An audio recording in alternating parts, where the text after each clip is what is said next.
il y a une loi au basalaki un décret.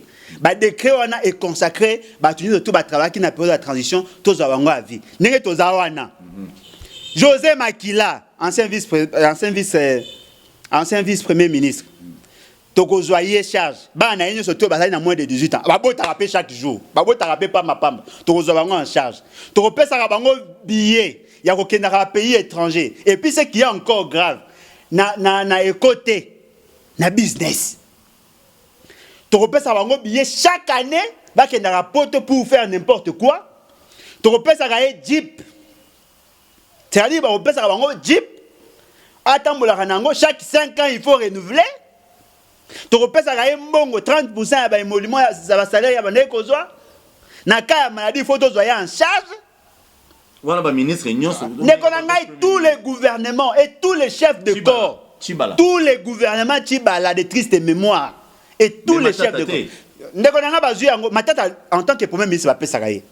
Azali na mbongo na ba pesa kaye o ba pesa ka batu nyonso. O etienne sekeli pa bana ko bénéficier.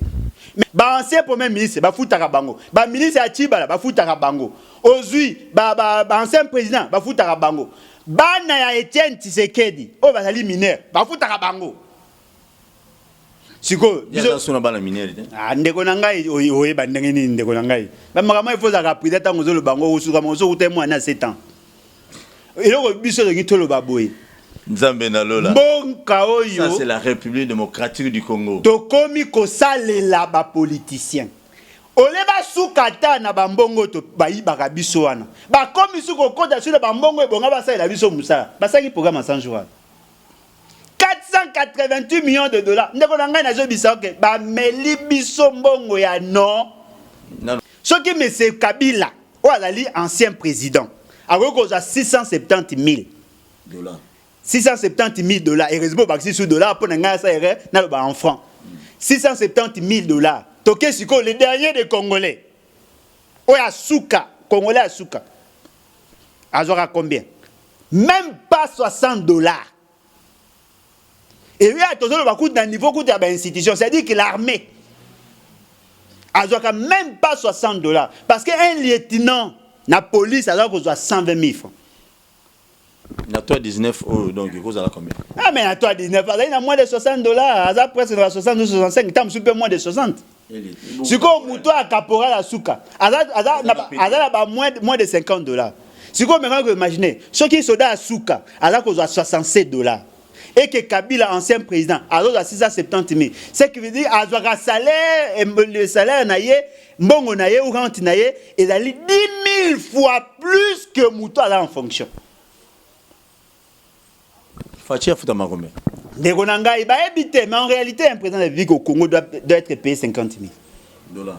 En réalité, il doit être payé 50 000. Ce qu'on a déjà budget de Salama. On a compris que le budget est essentiellement pour les politiciens. Parce que ce qu'on a un budget. Tous un budget prophétique à M. Félix Tshisekedi. Ouais, il a un budget de 10 milliards 900 millions par prophétie. Pour Bobo Sanatena Congrès le Bakinin. Alors, quand Dieu donne la vision, il donne aussi la provision. C'est-à-dire que lui nous amène dans le domaine de la foi. Les hommes embêtés. La gestion ne se fait pas par la foi, la gestion se fait sur base de la statistique. Mais on les a engagés. Mais quoi engager dans le congrès? Oui, c'est la population que y a dans le domaine de la foi. Tout évoluer, Alain, tout évoluer. Il y a un Zoloba. Le problème est que tant qu'on va faire le budget, bango moko na no bateau baza censé appliquer budget. Ba consommer entre 60 et 70% du budget. C'est-à-dire que le budget de fonctionnement, il y a l'État, il aura entre 60 et 70%. Ce qui veut dire qu'on va 10 milliards de dollars, soit 6 milliards ou 7 milliards, et que pour le fonctionnement de l'institution. 3 milliards ou 4 milliards et qui pour l'investissement. Sur tout ça, monsieur Alain, avant de la question, deuxième question, ce que nous savons, c'est pourquoi? Pour être nos bangomo, va se réjouir avant, va se retrouver comme il faut, mais pas les petits peuples. Non, mais effectivement, pourtant, on est déjà à un niveau de budget, parce que le budget, la composante est la loi des finances. C'est une loi. Et ça qu'on consacre, il y a déjà une inégalité. Et ça qu'on consacre déjà une disparité. Bana Congo to telema to lobela mboka ye. Wole to suwa ko bimbisa na poasa. Ba député to votaki bazo salarien. Bazo salarien. Tokende na funa bazo salarien. Bazo salarien. Kongo tolega na mwamba bazo salarien. Bazo salarien. Tokende lukunga bazo salarien. Bazo salarien. Na baboko kuna bibembe bazo salarien. Bazo salarien. Tonga na changu bazo salarien. Bazo salarien. Bazo salarien. Bazo salarien. Ayatola ni molili. Bazo salarien. Bazo salarien. Kulune paye. Bazo salarien. Bazo salarien. Kala balengani ba mama. Bazo salarien. Bazo salarien. Etola ni wapi. Bazo salarien. Bazo salarien.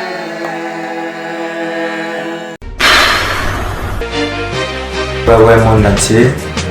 Ça, c'est le roi du phénomène qui subit. Vous savez, on a dit ce trou. Ça, là, on a mis le mot. C'est une vidéo anniversaire. On a dit subir. La scène est venue le Komoko. So, vous savez, en gros, c'est un plaisir. Bisous, tous abonnés. Bakinois Balobi TV. Bakinois Balobi TV. So, vous savez, en gros, vous abonnez. Bisous, tout. Bakinois Balobi TV. Les gens voient que Pessinga, il est au Sénébino. Au moins, ça peut vous servir dans le Tessaline. Merci.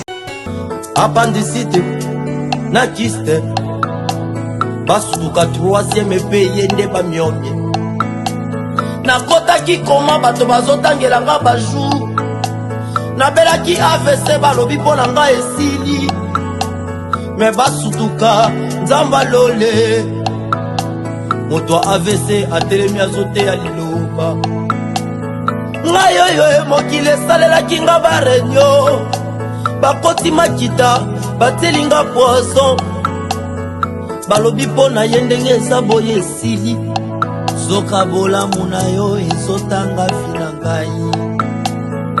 Basutuka poison na nzoto e. Bonzambe no ebongoli poison levi.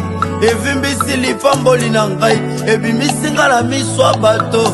Tala makambo ya Yesu asala. Lelo tozali dimanche le 10 mai 2020. Réalité à Congo, tozomona keno tozokinde toujours na kozinda. Pona nini? Mitema mabe ba politiciens congolais. Est-ce que bango nyonso bazana biso? Est-ce que tous ces politiciens bazali prêts ya ko se sacrifier quand même pona peuple congolais se retrouver lobby? Sénateur, député national Sesanga, Alexis de quoi il est capable. Masayi moko. Apesi bi molima na yesu ki ya mwa moko alobino bozo ngo bosela mama corona ya COVID-19. Et bon yo politicien mususu utalangai. Eza passe pe mawa. Tozo beteli solo ya budget na biso ya mboka. Est-ce que petit peuple va se retrouver? Ndekwale. Boni.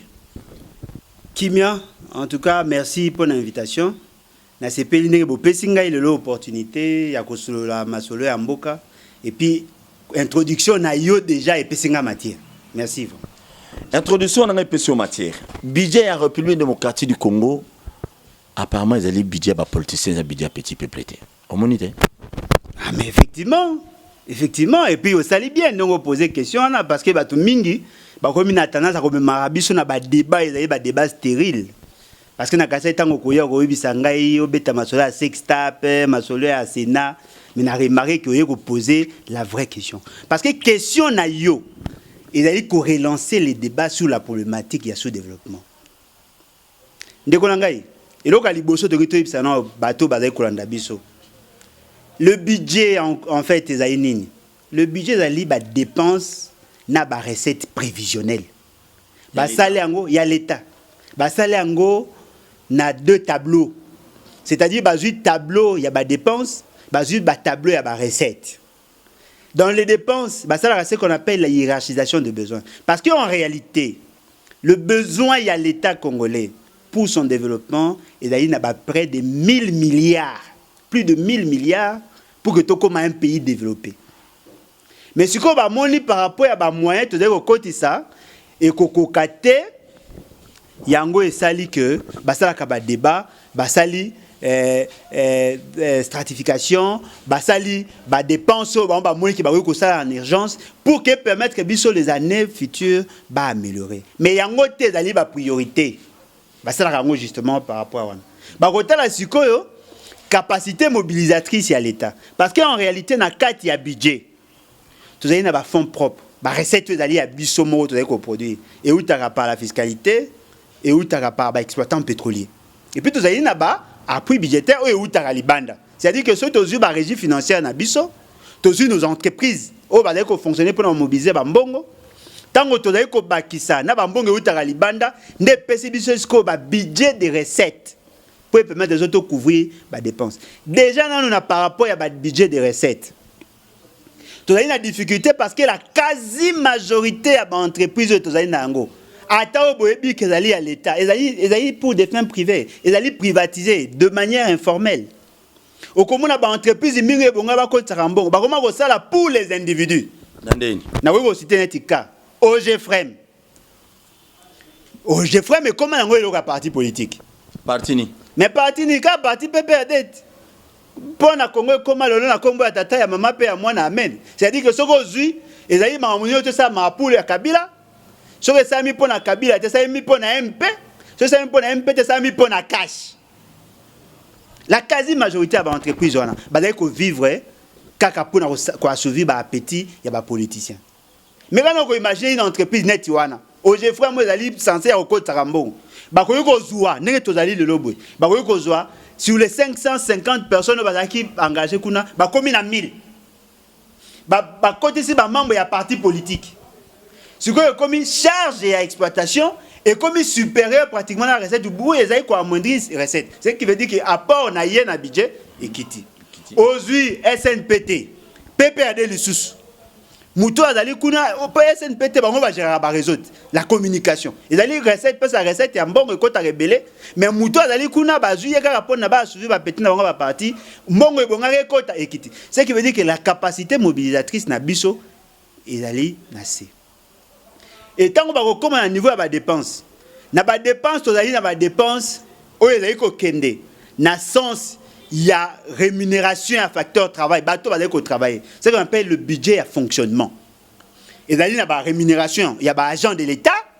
On va dire qu'on travaille pour le compte de l'État. Il y a des fonctionnaires, il y a des agents, des personnels politiques. Tout ça, il y a budget, il y a investissement.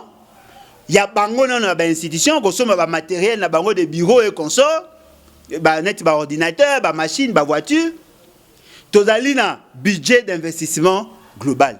On a pas de investissement en termes de route, de construction, d'hôpitaux et comme ça. Ndeko nangai, soko zui déjà budget ndenge salama. Oza ko mona ke budget wana basala ngo essentiellement pour les politiciens. Parce que soko zui na kati ya budget. Tozi na tika ya budget prophétique à M. Félix Tshisekedi. Ouais, il a biso budget na ya 10 milliards 900 millions par prophétie. Pour bobo sanate na congrès lo bakinini. Alobi, quand Dieu donne la vision, il donne aussi la provision. C'est-à-dire que lui nous amène dans le domaine de la foi. La gestion ne se fait pas par la foi, la gestion se fait sur base de la statistique. Mais on les a engagés. Mais quoi engager dans le congrès? Oui, puis ça la population, que yo dans le domaine de la foi. Tout évoluer, Alain, tout évoluer. Il y a un azoloba. Le problème est que tant qu'on va dire que c'est le budget, bango moko na no bateau baza censé appliquer budget. Ba consommer biso entre 60 et 70%. C'est-à-dire que le budget de fonctionnement, il y a l'État, ils auront entre 60 et 70%. Ce qui veut dire que tant 10 milliards de dollars, soit 6 milliards ou 7 milliards, et que pour le fonctionnement de l'institution. 3 milliards ou 4 milliards, et que pour l'investissement. Sur tout ça, M. Alain, avant de la question, deuxième question, ce que l'Union Sorana, c'est pourquoi? Pour être nos bangomo, se réjouir avant. Va se retrouver comme il faut, mais pas les petits peuples. Non, mais effectivement, pourtant, on est déjà à un niveau de budget, parce que le budget est la composante de la loi des finances. C'est une loi. Ils ont consacré, il y a déjà une inégalité. Ils ont consacré déjà une disparité. Ce qui veut dire que la loi congolaise aligne que la classe politique à la classe des riches et les pauvres congolais battent à la pauvre. Oh, ce qu'on s'allie sommation un nombre de bateaux qui participer ou bénéficier de marger dans le budget. 2 500 000 fonctionnaires de l'État. 137 000 militaires, 120 000 policiers. Aujourd'hui, 66 membres du gouvernement na dépendant na bango. C'est ici aujourd'hui dans le cabinet 50, multiplié par 66, c'est pratiquement 1300. Aujourd'hui, Monsieur Félix Tshisekedi, en tant qu'institution, président de la République, de Nazali obligé. Est-ce qu'il y a une décision pour maintenant la Bakissi? D'ailleurs, Bakissa. Non, Bakissi. Bon, il pose à président, il faut que président. C'est l'autre. So aujourd'hui, Monsieur Félix Tshisekedi, président de la République, na bateau yaye, bazako dépendre na ye. Ba autant de conseillers principaux, conseillers spéciaux, autant de directeurs, autant de chefs, conseillers, conseillers. Bato nyonso wana, baza déjà au-delà de 500 personnes. Ata soko sangisi bango nyonso. Aujourd'hui, Assemblée nationale, 500 députés, 500 assistants, ba membres ya bureau, na ba cabinet, cabinet na bango. Aujourd'hui, frais de fonctionnement na bango. Na investissement à institution na bango et biso 60%. C'est na. Na tchenyo soana, so biso 60%. 40% étikali to 30% étikali. En principe bangai basala nini, basala pour l'intérêt à peuple. Et là ce que ça grave zani. Tant baza ko exécuter ba projet ba mo ba tchaka na kata budget. Aventure zani, il y a des surfacturations, il y a des détournements. Ce qui veut dire que la population tout entière a 1,5%. C'est pas qu'il même sur 5%. Il y a budget. Il y a budget national n'est tout le monde là. Non mais effectivement, effectivement. Tout ça beaucoup de choses. Bon, monsieur Alain.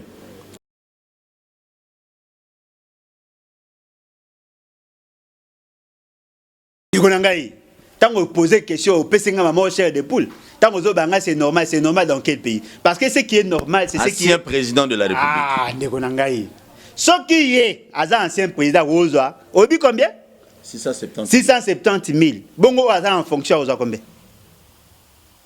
Bon, mais quand on a la degré, il y a disparité. Ce qui est M. Kabila, ancien président, a 670 000 dollars. 670 000 dollars. Et réseau baxi sous dollars pour en francs.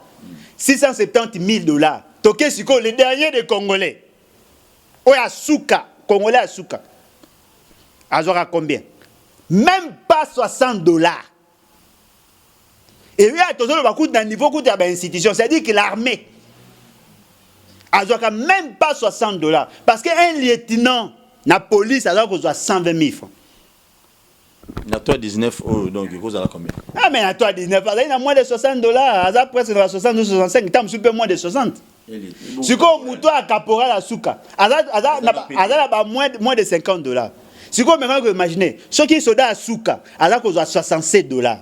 Et que Kabila, ancien président, Azala 670 000. Ce qui veut dire, Azala salaire, le salaire naïe, mbongo naïe ou rente naïe, et d'aller 10 000 fois plus que mouton en fonction. Fatia Foutama combien? Mais en réalité, un président de la République au Congo doit être payé 50 000 dollars. En réalité, il doit être payé 50 000.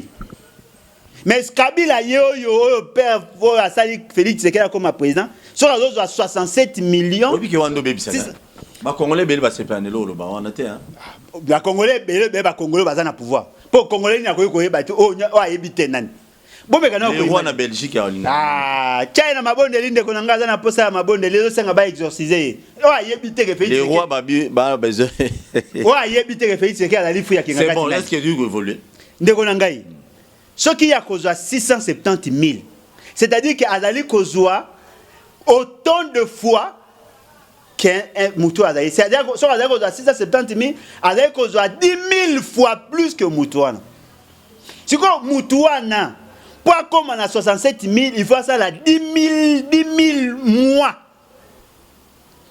10 000 mois pour avoir un salaire moko. Il y a un président. Carrière et c'est si la retraite pas à Koufi, à cause de l'ango, jamais. Mais c'est à l'heure. Puis sa solution nous a parce qu'apparemment le peuple souffre. Toujours il y a des détournements, des millions, des boyés. Mais nous avons malonga dans la province, dans le Congo profond. Et ça t'est enseignant de salaire moins. Constitution à l'école pour un petit peuple. Na niveau mbongo Congo azanango. Na ba village na biso photos ana courant, photos ana mai. Les canisseux yoko pe ces années. ndeko na ngai comme un citoyen congolais. ndeko na ngai nakokoma na likanisi mais ngina yebisa bato degré toza ko entretenir ba inégalité pourtant tozoloba wana mutu musa kobenga ngo acharnement mutu musa kobenga ngo haine bolingi tolinga bato bazokoboma biso te na niveau wana. Est-ce que M. Kabila ndenga zayi wana so iba pesa ye molima ya président Sénat mabe? Il y a président Sénat ndeni. Mais ba pesa à 25 000 mabe? Est-ce qu'il faut que ba pesa ye 670 000 en bozolo ba na bidjo wapi? Mais ndeko na ngai. Mais c'est Félix Tshisekedi a un budget fantaisiste na ye. On a bien un budget prophétique. Il y a 10 milliards 900 millions. Ba ebise ke meso ko ko se bonga za 7 milliards. Ba to abi ko za 7 milliards te plan de trésorerie et même sur 5 milliards 500 millions. Le lot dans la situation à Covid-19. Tu n'as même pas si ce comme on a 2 milliards. Mais bien mais aujourd'hui 670 000 $. Multiplié par 12, mais on est déjà dans le combien de millions de dollars? Oh, non, non, non. Moutoumoro. Non. Mais Kabila, c'est-à-dire le créateur, il a été Tshisekedi. Pas comme ça, le président. C'est que ce que tu as vu, Mbongo ya vu. Tu as vu Félix. Tu as vu Mbongo va dépendant na bango. Et puis ce qui est encore grave, Balingi va créer secrétariat ya Kabila pour gérer Makamnaye en tant qu'ancien président. Faisons des calculs simples. Kabila, président, et ancien président. Félix Tshisekedi, président. Dans 3 ans, Félix Tshisekedi comme ancien président. Il y aura un autre président. On aura des gens qui vont toucher 670 000 le mois. Supposons que dans 15 ans, on a 3 présidents, anciens présidents. Ce qui veut dire tout le budget à l'État et qu'au Kenya, on a Félix Tshisekedi, n'a partenaire, n'a yé, n'a bandeko na yé. Kabila 670 000. Bah, Premier ministre honoraire, c'est sûr, Batoucha Mbongo. Ah, bien sûr. N'a pas ministre comme Soussouné, la dernière minute, on dirait que tout le gouvernement sortant dernièrement, on dirait que toucher quelque chose. On dirait que il y a une loi, qui est un décret. Le décret est consacré à tout le travail qui n'a pas de la transition, tous avons à vie. José Makila, ancien vice-premier ministre. Tokozoye charge. Ba na yenyo soto ba na moins de 18 ans. Ba bota rapé chaque jour. Ba bota rapé pas ma pamba. Tokozobango en charge. Tokopesa ka bango billet ya kokenda ka pays étranger. Et puis ce qui est encore grave, na écoté na business. Tokopesa bango billet chaque année ba kenda ka poto pour faire n'importe quoi. Tokopesa ka jeep. C'est-à-dire ba kopesa ka bango jeep. Atambola kanango chaque 5 ans il faut renouveler. Tu repères ça 30% de l'émolument de la salaire de l'Ekozwa. Dans le cas de maladie, il faut que tu sois en charge. Voilà, ministre, tous les gouvernements et tous les chefs de corps, tous les gouvernements Tibala de triste mémoire et tous les chefs de corps. En tant que premier ministre, il va payer. Il va bénéficier. Mais il y a un président de l'Assemblée. N'a député kobanda Laurent Désiré Kabila tilolo to futaka bango ce qui veut dire biso nyonso to yeba même to sala kaka po bango balia siko bino bolé semence bolonité lobito commander po ngana futaka impôt ngana futaka taxe bo salinge lote ba o ba futaka impôt ba futaka taxe bo pesi bango ce qui veut dire que tout l'argent de la République et qu'on pour qu'on se paye ça va partenaire il y a soi-disant alternance, une alternance aveugle. Ce qui veut dire que l'on est tous aïboués. Biso tout, tous allés pris en otage. Ba député, ndekonangai, ba député ba koufa, ba futaka bango. Tilolo, ba futaka bango. Ba député ba zako sala, ba futaka bango. Ba assistant, ba futaka bango. Ba membre ya ba cabinet, ba futaka bango. Ba ancien premier ministre, ba futaka bango. Ba ministre ya Tibala, ba futaka bango. Ozui, ba ancien président, ba futaka bango. Bana ya Etienne Tshisekedi o bazali mineur bafutaka bango siko biso sona bana mineur ndeko na ngai oye bandenge nini ndeko na ngai ba makama il faut za kapida tango zo le bango usuka mo zo kutemwa na 7 ans eloko biso ngi tolo baboye nzambe na lola bonka oyo ça c'est la République démocratique du Congo to komi ko salela ba politicien oleba sukata na bambongo to bayibaka biso wana bakomi suko kota sur bambongo ebonga basalela biso musala basaki programme 100 jours 488 millions de dollars ndeko na ngai nazobisa ke bameli biso mbongo ya non non bameli te likambo eza na justice justice bazo kosambisa ma logements sociaux justice bazo kosambisa ma programme 100 jours te landa komona kopesa nga raison 200 plus de 240 millions de dollars il y a réhabilitation à Baroute bobeta masolo nango ka so de mouton qui 22 millions 500 000 le reste bolobini mais c'est Kabila mais c'est Félix Tshisekedi avait promis il y a qu'on réhabiliter 2217 km de route en terre wa monine mais zolo baga Tshisekedi mo ya Kabila sala gini non mais zolo bat mais changement biso to sanctionner Kabila po to lingaki ke Kabila ya isusu te to luka changement mais muto to kanisa ki ala changement yemoko la ikaima. Merci beaucoup Ndeko Alain, ça fait mal ba ndeko no sobola na biso na 4 coins du monde et ça la bino passe bandeko ya Mozambique bandeko partout ça vous fait mal au cœur tant mozo Kabila Raboui que le budget de l'État 70 pour ceux qui ne sont pas politiciens, ça fait vraiment mal. Sincèrement, ça fait mal. Ndeko Alain, tout comme presque à la fin. Covid-19, 3 500 000 $, déjà bimi. Mais bah, tu n'as pas plutôt basé là. Tu as liaté, bah, soit nébisoté, l'État congolais a en charge. Les 15 sous les Ndeko Langai, tu as une chance. Ah, so zobeta masola Congo ezaka masola ko metaka ba attention. Yango mwe bato be ba okufa na AVC. Okufa na AVC tende na bamboka boy. Mais c'est Kabila et sa bande. Ba ebisi biso awa que mboka oyo ezali na ba richesse, on peut avoir autant d'argent. Budget ekoyi ko kuma na autant parce qu'il manque à gagner ou ba détournement, ba to ba okotsa bamboka ezaki 15 milliards. Mais c'est Félix Tshisekedi arrive. To kanisa gata ke lokwa zaye mwana konde tenzeke nga heureusement pour ndima été depuis abotama depuis na yebai. Non ndima été. Mais bateau bandima qui est. Bakasa ki monsieur Félix Tshisekedi a eu un changement. Ndeko na ngai le 10 mars. Ba ici sur le coronavirus est. Congolo ba sa biso liboso na triple nationalité. Mutuana abika sankamela kisi na bango abika bima kenda. To bisa bango kazali na malade te ba habite azali na malade. Mais ba tumsu yemo ndeko wana otozo tanga lo ba ekutu ba ne ba sinise mukanda po ndima kino abiki na coronavirus. Et un jour mais c'est ça le mensonge. C'est ces mensonges là que nous combattons. Boko si biso ke mutale malade o azali malade te. Ba sali nyoso. Ndeko na ngai to komi na ba 1000. Kokonde kuto ante parce que oh bango bazo loba ezali o bango ba loba. Parce que bazali na capacité à dépistage te.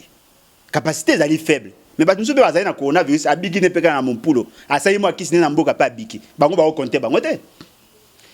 Bah, ici, ça va ça. Bah, tu vas compter dans le piton, on te évite ce bazar. Parce que, bah, comme dans 1000, tout à l'heure, piton, na bango, on a n'ingé zadia confirmé. Non, mais Félix, tu sais qu'il y a autre chose, ça, la tout, ah, ouais, bah, fantaisie, autre ça, tourisme, n'a pas hôpital. À coûter même pas 200 personnes. Mais, bah, 1000 cas. Mais 1000 cas, on est à wapi. Ndekonangai. Mouyembena batune basali budget à 135 millions des dollars pour na sécuriser vie à bato basaki yango pour na Kinshasa parce que la province monsieur zakite bango ba bino OK to kopesa mbongo ba pesaki 1 million 800 ba bakisi 1 million ba ko bakisa 200 000 to komi na 3 millions de dollars mais 3 millions de dollars na musala bango ba ça soki kawane ezali ya solo bango ba oloba en principe budget eza muke et bongaki ba pesa mbongo ebele koleka wana ba pesite. Tomoni awa na ba vidéo na ba ndeko musu bazali kuna pona na pe na ba amina nga ba che bango na ba hotel soko kei na ba hotel musu na ba ipen o ba bengi Enjoy's Palace ba tu bazali loger kuna na Enjoy's Palace ba isi bango ba na corona ba liste bango na liste ba corona ba sali bango test te ba pesi bango résultat te ba pesi bango biloko ko lia te mais ba che bango na liste ba na corona ba tu mingi bazali na ba ko lela te kisi ba ko lela ndeko zanga biloko ko lia c'est à dire que bo che bango ne lokwa ba prisonnier. Ndeko na ngai mekana ko imaginer ole ke bo sala bo silisa makambu ya mboka bokomi ko créer et comme noko moi théâtre moko baza na posa ya deal ya kolinga ba se faire une santé pour ba se retrouver kanyaka mbongo wana bazo pesa eza mbongo ezaki na budget ezaki na mbongo na fonctionnement parce que na rappeler awa ba budget lié na fonctionnement na budget lié à rémunération surtout na budget à rémunération ba kitisaka ngote moi okitisa mutu salaire te. Mais M. Félix Tshisekedi, na manfu na yo baloba bato Kinshasa balobaka abakisi lisusu bato muzuzu ya plus à caser ba ami et connaissance. Il a créé 4 agences. Oui, Zangatina. Agence ya qualité, ya contre la vente, ya ba humain. Agence ya contre la corruption. Agence contre pour faire la promotion. Ce qu'on dit ba objectif de toi PC ba agence. Il y a des structures qui existent parce que pour faire la promotion de l'industrie ou la promotion de l'investissement, il y a la NAPI. Il y a Abakisi. Abakisi non ba conseiller. Abakisi non ba ce qui veut dire que bon nous ezawa.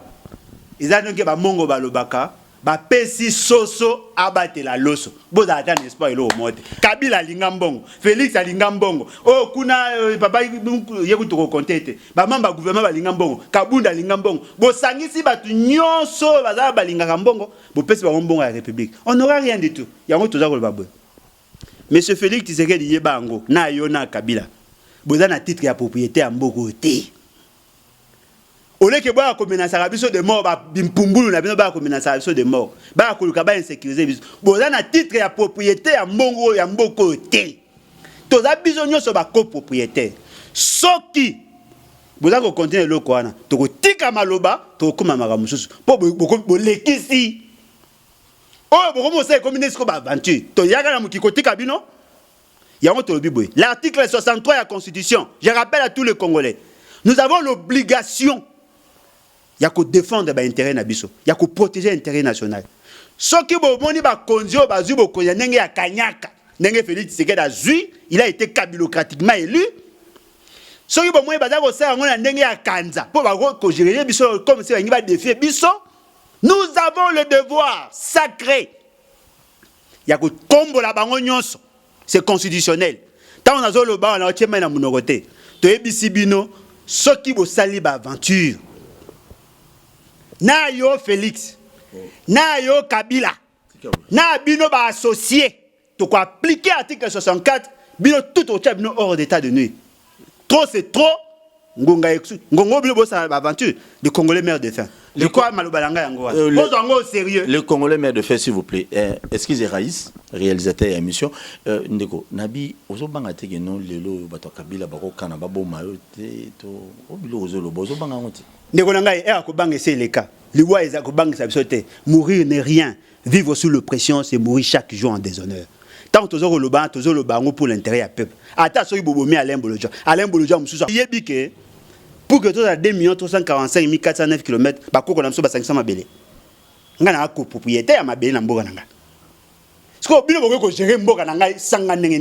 prenez l'argent de la République, vous avez dilapidé. Et ce qui est encore grave, vous prenez notre argent ici, vous avez la banque étrangère. Vous avez tué l'économie. Parce que quand Bolongo Limbo, on a circuit financier, il y a un déséquilibre qui se crée. C'est ce qui justifie que hausse des taux, connaître fluctuation monétaire. Ce qui va continuer, na yo Félix, na yo Kabila, na babimpubulu na bino, torotia bino hors d'état de nuit. Merci article beaucoup. 63, article 64. Merci. Oui, merci. Merci Alain. Merci Alain, merci beaucoup. Na bandete bande kono so balandi biso une fois de plus. Merci, mais ça fait mal. Ça fait sérieusement mal que budget à l'État congolais sur 80% ou 70% de quoi aller autour démontrer biso ils ont pour intérêt à bas politiciens. Et nous le petit peuple, nous allons nous retrouver en quoi? On va se retrouver où? Vous êtes les politiciens, c'est parce que biso tozali. Mobutu, je le répète dans toutes les émissions que je fais ici. Mobutu aloba Congo, ils ont pas onaye. Les loba kunda Mobutu wapi na Maroc, ata 10 mètres carrés kokati. Combien plus fort yo politicien à lobby, politicien il y a 95. Combien plus fort yo kutu na habité sur bakundo wapi. Et vous avez un fleuve rochole. Les Congolais souffrent. Souffrent sérieusement. Le Congo a besoin ya mbongo ya ba Congolais to bénéficier nango bana na biso bana ya ba bénéficier nango pe. Bana bino pe ba bénéficier trop. Merci beaucoup de l'écouter l'année prochaine. On sait que tout beau s'abonner massivement à la chaîne sur YouTube. Allez Bolonja, na bandi te écouter nous sur prochainement. Na lina pesa numéro nangai. Ouais, très important. 00243 81 250 28 51. Bino ba fanatique. Botika ko benga ngana loyenge. Sincèrement bokomi ko lekisa. Merci. Merci beaucoup. Tous dans le pays démocratique hein. la République démocratique du Congo, bien que la démocratie, on est pour un petit peuple, mais pas pour les... Non, non, ils allaient pour un petit peuple, une démocratie, c'est pour un... Merci, tout le temps, prochainement.